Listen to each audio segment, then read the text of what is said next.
a evolução ocorre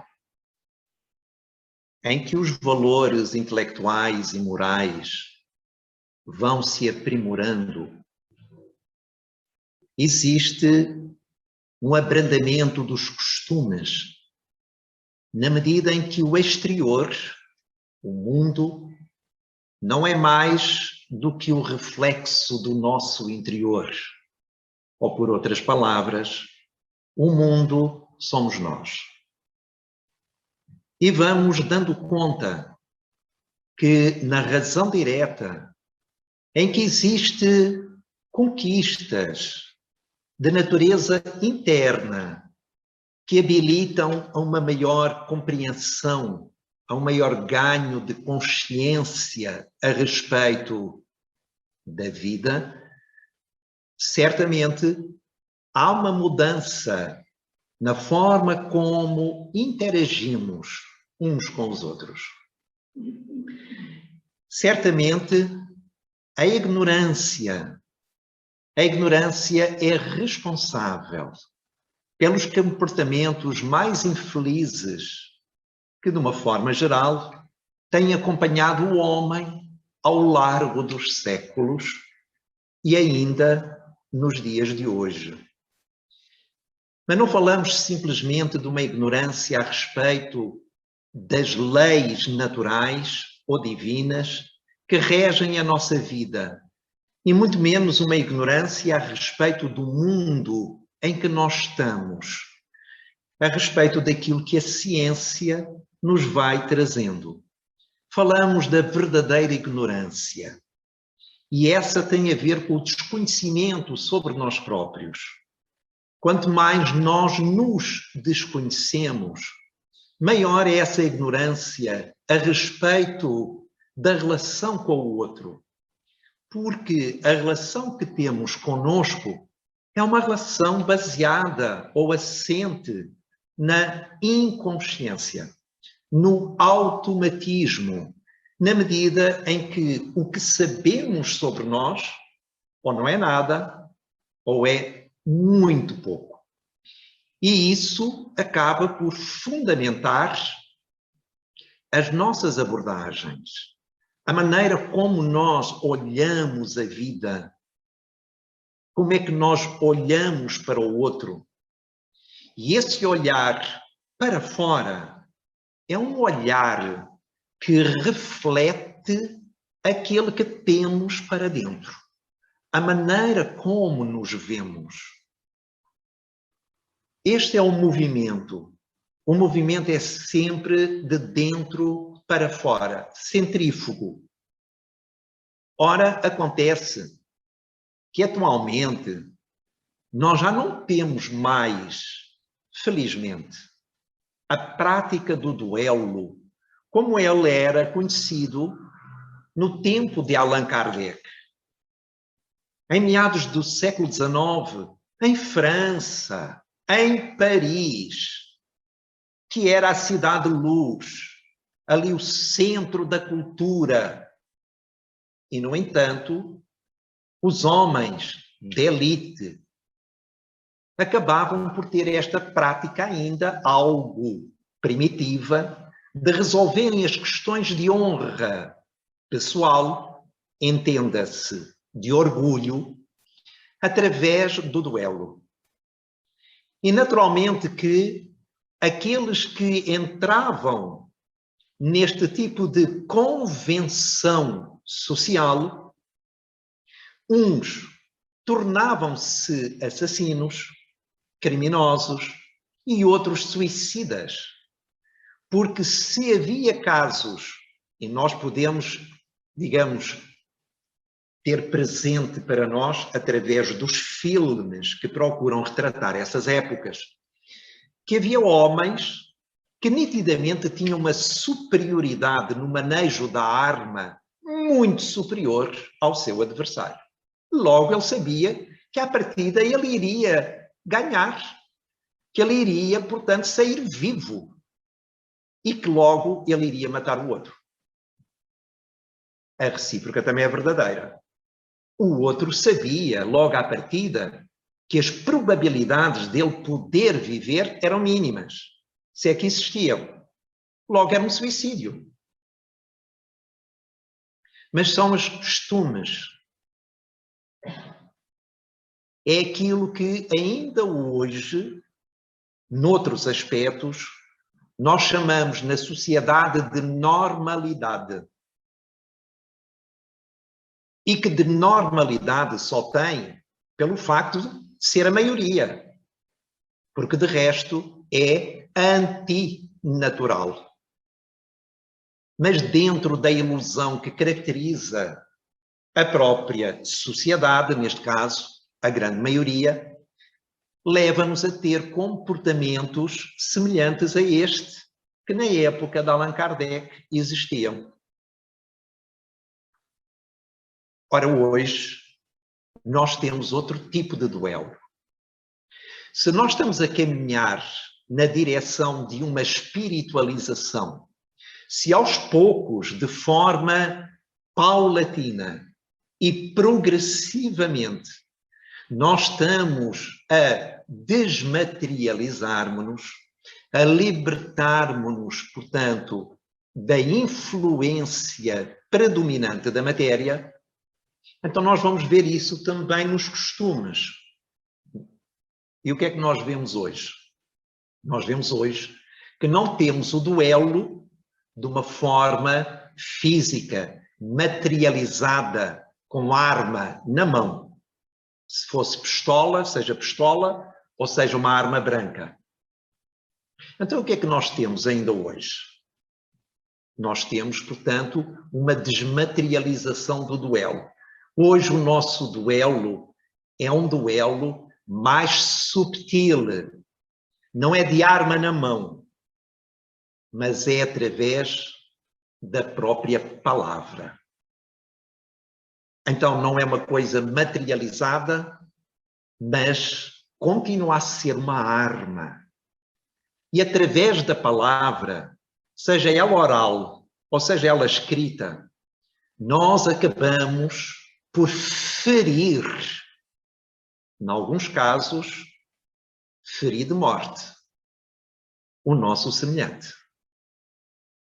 Outras vezes nós vamos ferindo e aprofundando, vamos dizer assim, o punhal da nossa língua afiada no outro, que o vai destruindo aos poucos. Como, por exemplo, num relacionamento onde alguém, sentindo que tem uma ascendência sobre o outro, usa da palavra, do gesto, para rebaixar constantemente o outro, desvalorizá-lo, para colocá-lo assim, bem pequenininho, um nada. E é uma forma do outro se sentir grande, porque internamente ele sente-se tão pequeno, mas tão pequeno, que ele tem necessidade de apequenar o outro para se sentir grande. Do ponto de vista psicológico, é isto que acontece. Então, quando nós temos necessidade de crescer, de nos colocarmos em bicos de pés, porque estamos a sentir pequeninos, é isso mesmo que está a acontecer. A gente cá dentro sente-se tão pequeno que cá fora precisamos de crescer. Então, como é que a gente cresce? Deitando o outro abaixo. Se eu diminuir o outro, eu cresço. Isto é, basta ficar na mesma altura em que eu estou. Se o outro diminui, eu já fico mais alto. Este é um dos exemplos de como nós, agora mais refinados, mais subtis, acabamos por continuar a duelar. Continuamos a usar de determinado poder. Agora não é da força, não é do adestramento no manuseamento da arma, mas é no adestramento do uso e do abuso da própria palavra. Do poder que nós sentimos que temos a nível emocional sobre o outro. E passamos a agredir. E, em alguns casos mesmo, a violentar. Então, isto é atual. O duelo não está resolvido. Ele simplesmente ganhou nova roupagem. Mas continua ativo, continua presente, vivo no nosso dia a dia. E este duelo persiste porque nós interiormente, nós conosco, na intimidade, assim, cá dentro, nós duelamos conosco. Eis as duas vozes cá dentro, aquilo que nós falamos de o diabinho e o anjinho, não é? Então, essas duas vozes que estão a nível interno, quantas vezes estamos num duelo porque vem uma e nos diz uma coisa e vem a outra e nos fala outra coisa. E a gente entra naquilo que se chama um conflito.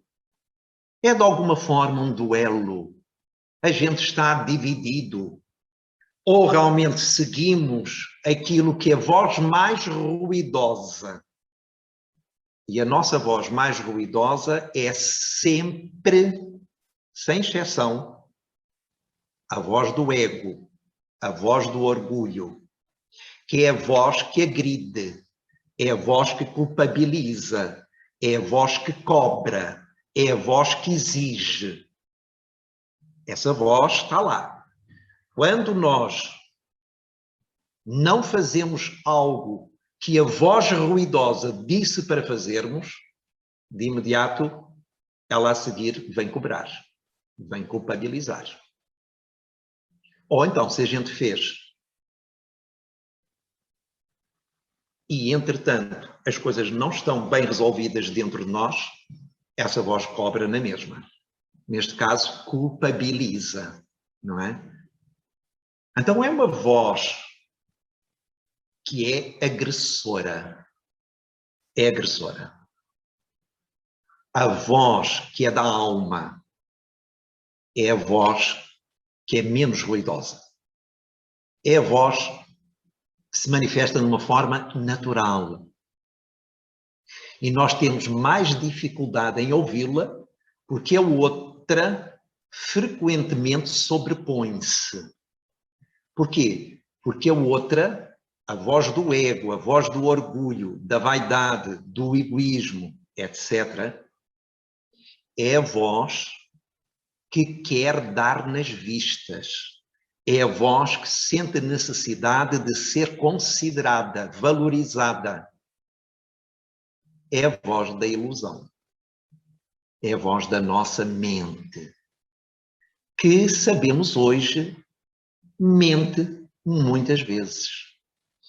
Só que da nossa parte precisamos estar mais por dentro de determinado conhecimento, mas também conscientes para identificarmos estas mentiras compulsórias da nossa própria mente. Porque ela está viciada neste tipo de mentiras. Ou seja, ela está condicionada pelo nosso passado de ignorância, de inconsciência. E por isso, hoje, nós temos possibilidade de realizarmos todo um trabalho de autoconhecimento. A própria doutrina espírita, ao reviver e restaurar em espírito e verdade os ensinamentos do Cristo, ela, a própria doutrina, nos ajuda a trabalhar este autoconhecimento. a percebermos que somos todos filhos de Deus e que interiormente, potencialmente, todos nós somos divinos. Agora estamos a procurar no ato, na manifestação, nós estamos a procurar nos divinizar. Neste momento nós estamos a procurar nos humanizar mais. Depois de nos humanizarmos no sentido completo, nós então partimos para a angelitude. Mas para já é humanizarmos. Humanizar aquilo que é humano. Tornarmos homens completos. E para isso, teremos naturalmente que associar à parte do desenvolvimento intelectual de toda a cultura a parte moral. E esta é o nosso grande desafio. Para todos. Claro, o grau varia de pessoa para pessoa, mas é transversal no ser humano. Na medida em que aqui na Terra, no planeta Terra, não existe ninguém perfeito. No seu estado de perfeição exterior, no ato. Logo, isso está presente em todos nós.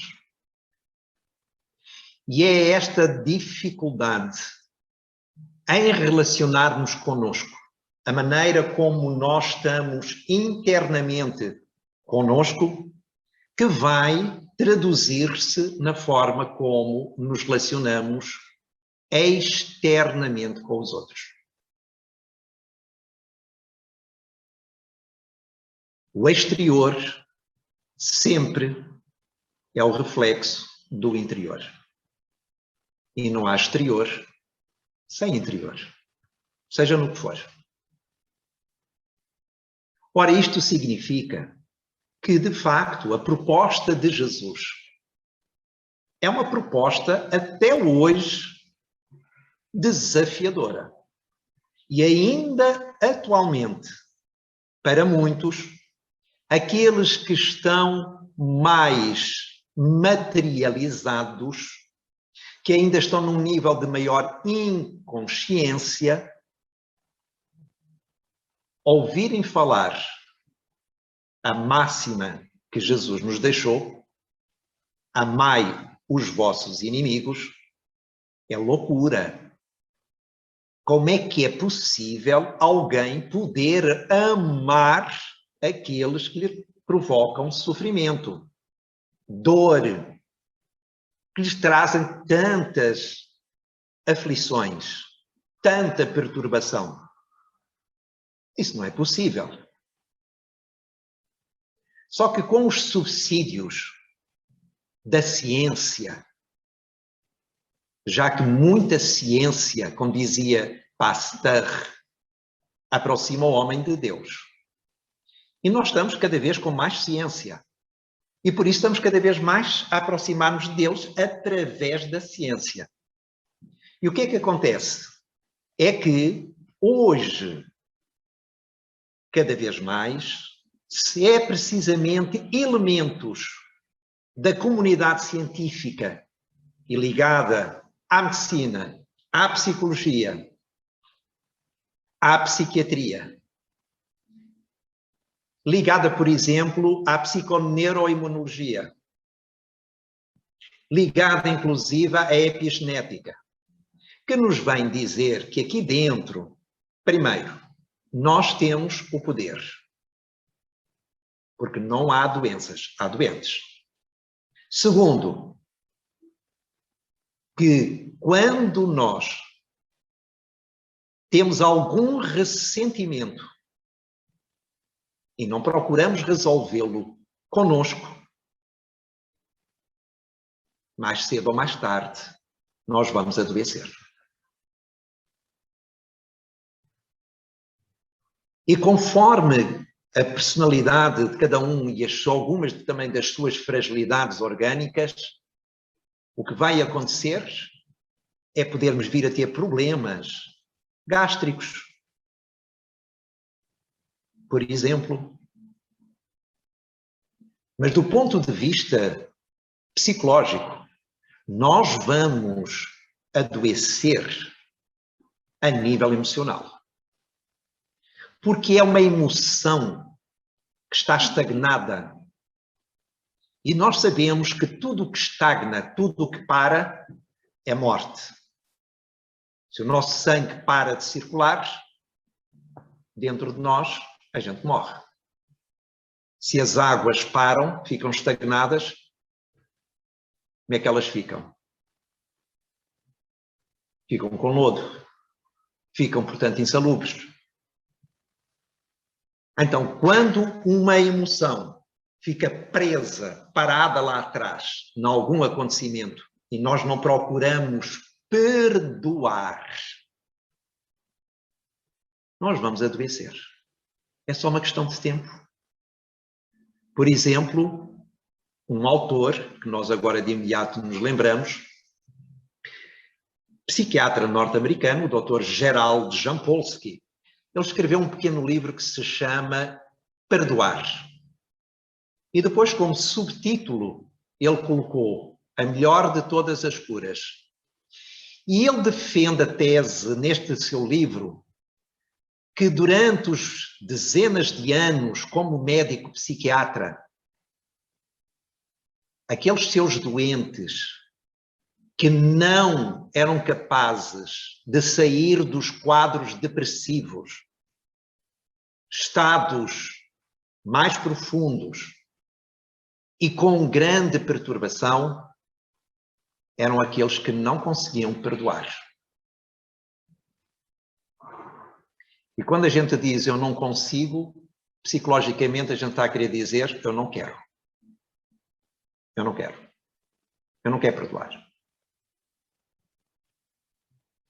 Então não temos como não adoecer. Não temos.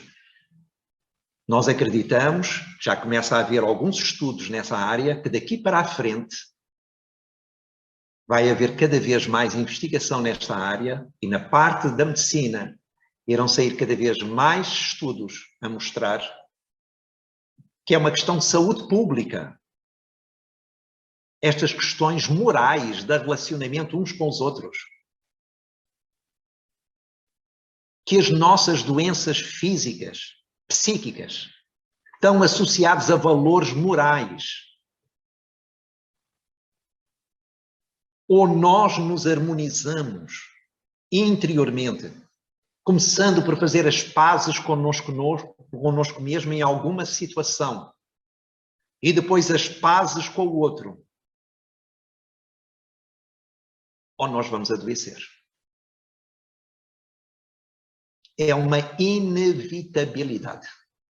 É uma lei.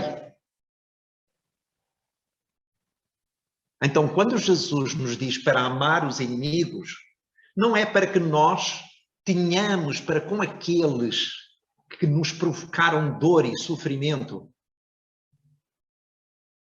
que nós andemos abraçados aos beijos com eles, que tenhamos uma relação no dia a dia de grande proximidade, em que confiemos neles, abrindo o coração e partilhando com eles o mesmo que a gente partilha com pessoas da nossa intimidade e confiança.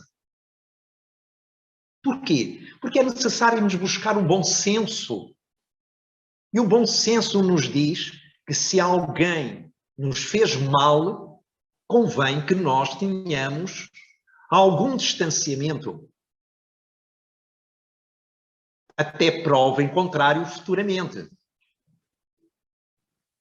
Então, o que nos é pedido no amar os inimigos é para que nós não revidemos mal com mal, ofensa com ofensa, injúria com injúria, golpe com golpe. Isto é, não tenhamos um comportamento simétrico, não nos nivelemos por baixo, porque isso nos vai fazer muito mal. Dizia Shakespeare, Guardar ressentimento é semelhante a tomarmos veneno à espera que o outro morra. Porque quem se está a perturbar, a envenenar, através do ódio, da raiva que sente continuamente a respeito do outro, somos nós. E depois há uma coisa muito curiosa. Quanto mais nós queremos nos afastar daquele que nos fez mal, através do ressentimento que nós temos contra aquela pessoa, e dizemos, eu quero que ele morra, que ela desapareça. Não quero ver nem pintado de ouro. Nós dizemos coisas assim deste género. Mas quanto mais nós queremos nos afastar dessas pessoas, mais nós estamos presos a elas. Porque nós acalentamos esse ressentimento, nós transportamos essa pessoa constantemente dentro de nós. Então nós, para onde quer que a gente vá, levamos essa pessoa connosco. A gente vai de férias, essa pessoa vai connosco de férias. A gente vai para a cama, ela dorme connosco. A gente vai comer, ela senta-se à mesa connosco. O que quer que nós façamos, essa pessoa está presente. Porque nós lhe estamos a dar demasiada importância. Somos nós. Nós é que estamos a sobrevalorizar aquela pessoa. E, no entanto, dizemos que ela não vale nada. Olhem a contradição. Isto tudo por quê? Por falta de autoconsciência. Nós estamos de tal forma num estado de ilusão. O orgulho é um estado de ilusão tão grande, distorcendo a realidade de tal forma que nos leva a ter estes comportamentos absurdos, paradoxais.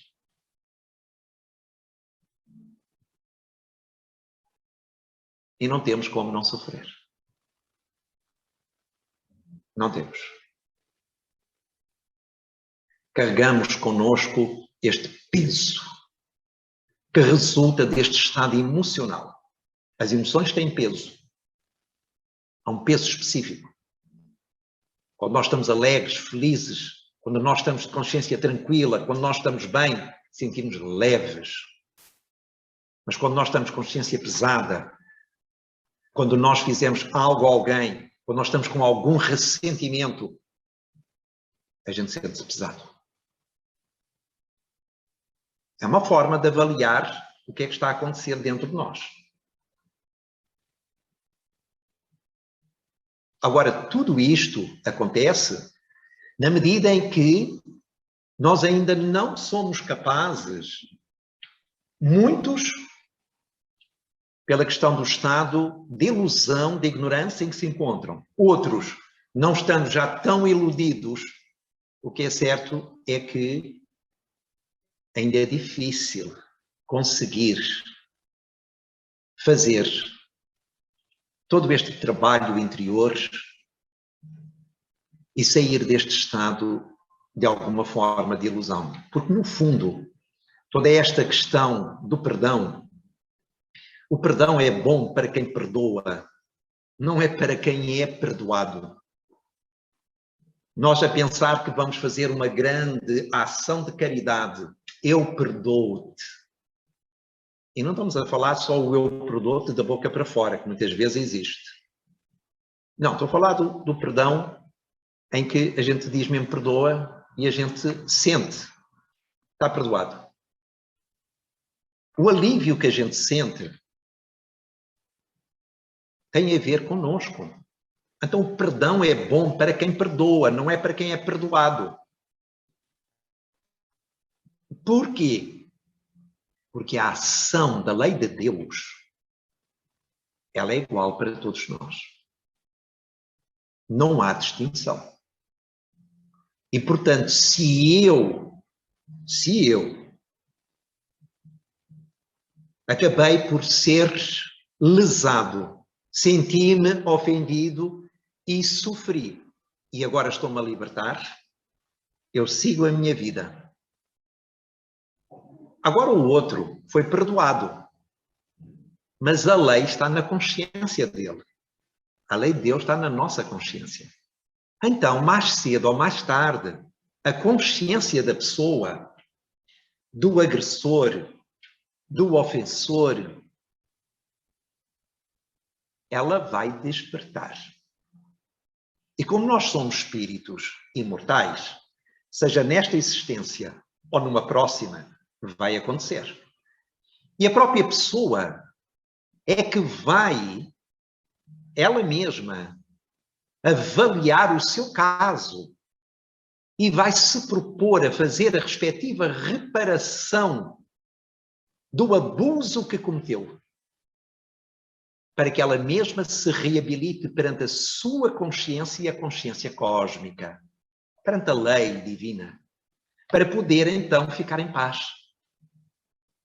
Então ninguém foge de si mesmo. Não há como. Nós estamos sempre aqui conosco. Quer estejamos no corpo físico ou fora dele, para onde quer que nos dirijamos.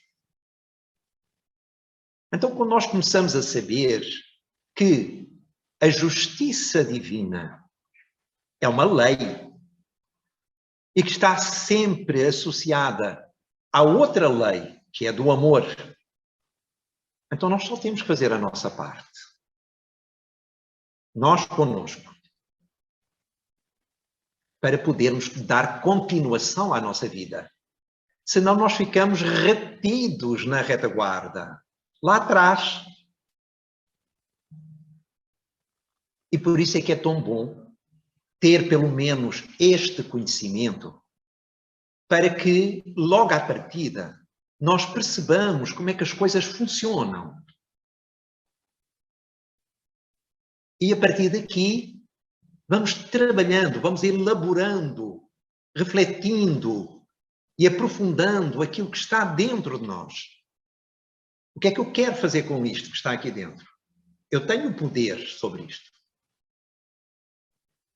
E vou resolver na altura própria. Posso começar logo por não revidar o mal, por não continuar a emitir pensamentos negativos. Porque enquanto eu estiver com pensamentos negativos sobre a outra pessoa, eu estou vinculado à outra pessoa. Não há como. O pensamento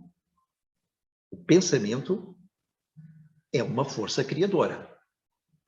E nós estamos ligados uns aos outros a partir também do pensamento. Então eu posso começar logo por aí, que é a parte mais fácil. É começar, portanto, pelo menos a não ficar ali a fazer filme, a reviver tudo e a emitir pensamentos negativos para outra pessoa. Não, eu quero me libertar, eu quero ser feliz, eu quero estar bem comigo. Então, se eu quero, eu vou trabalhar nesse sentido e vou entregar para a justiça divina este caso. Porque o julgamento é do homem, mas a justiça é de Deus. E à medida que nós vamos percebendo isto, também vamos percebendo o quê? É que não há vítimas. E, portanto, se determinada pessoa me ofendeu, se determinada pessoa me perturbou, me trouxe sofrimento, dor, eu não sou uma vítima. Eu não estou a passar por isso por acaso. Foi um azar. Como muita gente fala, pelo facto de ignorar a realidade das leis divinas. Quantas vezes nós ouvimos noticiário? Estava no lugar errado à hora errada. Segundo a perspectiva da doutrina espírita, estava no lugar certo à hora certa. É completamente o oposto. É violento? É. É algo que nos deve pôr a pensar? Com certeza. É algo para ser seguido? Não, de todo. Mas aquela pessoa não foi vítima. É vítima neste sentido do nosso olhar. Mas de acordo com a lei divina, dentro da visão espiritual, que não se limita à nossa existência atual, mas que inclui o nosso passado e o nosso futuro, então tudo está certo da maneira como está e da forma como aconteceu. E neste caso, se eu passei por determinada situação, então é porque eu necessito, numa condição mais profunda, seja por questões do meu passado, e que agora eu colho obrigatoriamente o que eu semeei livremente contra o outro noutra existência, ou seja, qualquer tipo de prova, de desafio, tem a ver comigo. Tudo o que nos acontece, direto ou indiretamente, tem a ver connosco. Porque se veio ter comigo, é claro que tem a ver comigo. Eu só preciso descobrir, e para isso eu preciso ter mais conhecimento, para saber o que é que, na verdade, eu estava a necessitar. Muito provavelmente de fazer uma mudança. Porque quando algo nos impacta, quando algo mexe mais profundamente connosco, nos abana, a vida está-nos a convidar a fazer mudança.